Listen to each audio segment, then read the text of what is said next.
But you were telling Cindy and I that you used to have a radio business on the side. Yeah, yeah.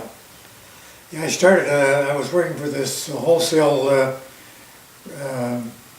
radio manufacturing company, electronic manufacturing company in Vancouver, and they also had the wholesale distribution center as part of the building.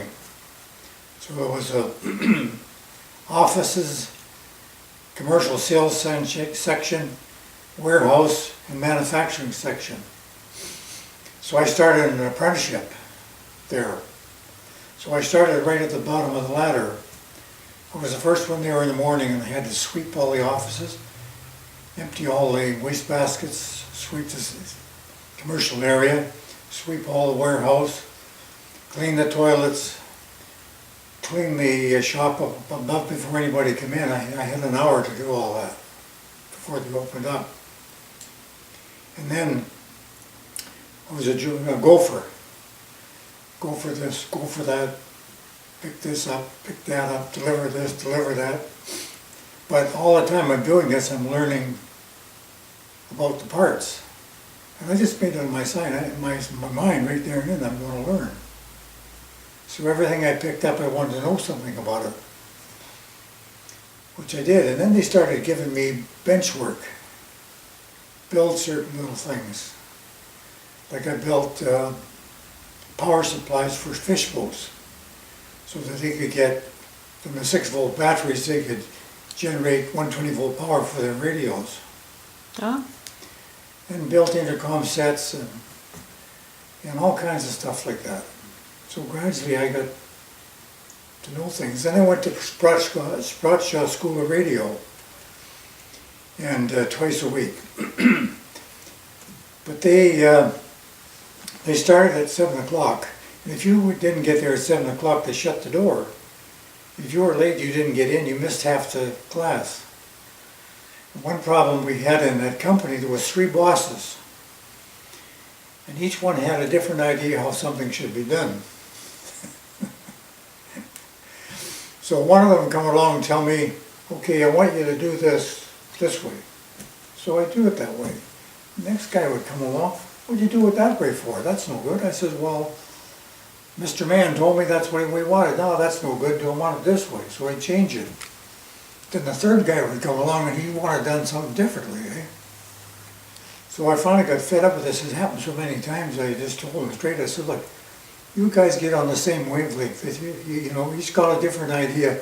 Get together, decide how it should be done, and I'll do it once rather than 3 times. And vacuum tubes used to be difficult to get at that time. This is 1945. And so they'd get a vacuum tube, a case of shipment of vacuum tubes.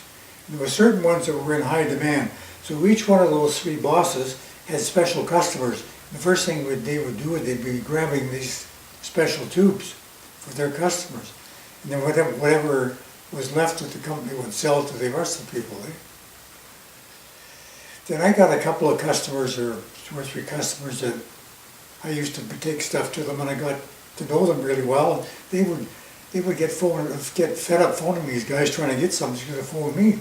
So I started grabbing some of these tubes for my special customers. Yeah.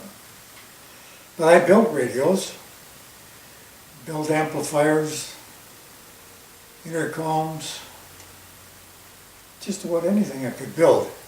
In fact, I got so good at it, not bragging or anything, but I mean, I got all these circuits in my head. I didn't need a schematic. I could build a radio right out of my head. You know, like a certain type of radio, when I had the schematic in my head, I could just go and start soldering all the parts in the head of radio. Wow. Yeah. That's great. People were phoning me up, wanting me to come and fix the radios, and I did that for a while, and I thought, well, a lot of them I didn't charge them anything, you know. And I thought, well, why don't I, if I'm doing this anyway, why don't I make some money doing it? So I did. I went down to Wartime Prices and Trade Board, and I got a license, and then they told me what I could charge an hour for all the parts. I got the thing here, I should show it to you. And I started, and I made quite a bit of money on the side. And I never thought anything of going on a streetcar And some of the old radios in the old days were big, big consoles. Taking the chassis out, leave the cabinet and the speaker there, bring it home because I had speakers of all different kinds of speakers at home. I just hooked one of mine into the thing, you know. Service it, take it back and put it in again. And I'd go on the streetcar carrying a big chassis, and they were heavy, those things. But never really thought anything about it. Well, that's just what you did back then, I guess, right? Yeah. Yeah. Went on a ladder, on the streetcar with a ladder, and even when I was working in the electrical trade, in the beginning there, I'd take a ladder and tools and my tool belt, and get on the streetcar and go somewhere to take the service call. Yeah, and then I did that for, well, even after I left the company and went to start my electrical apprenticeship, I was still servicing radio. Here it is.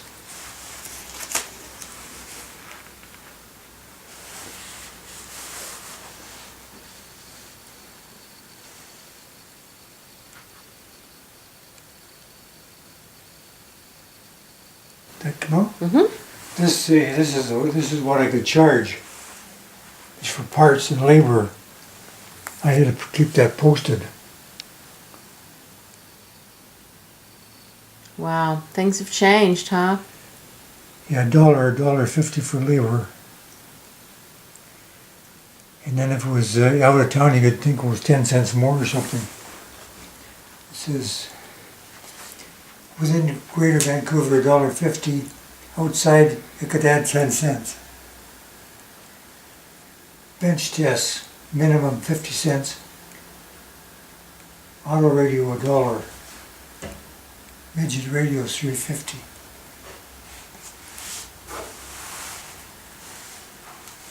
Yeah.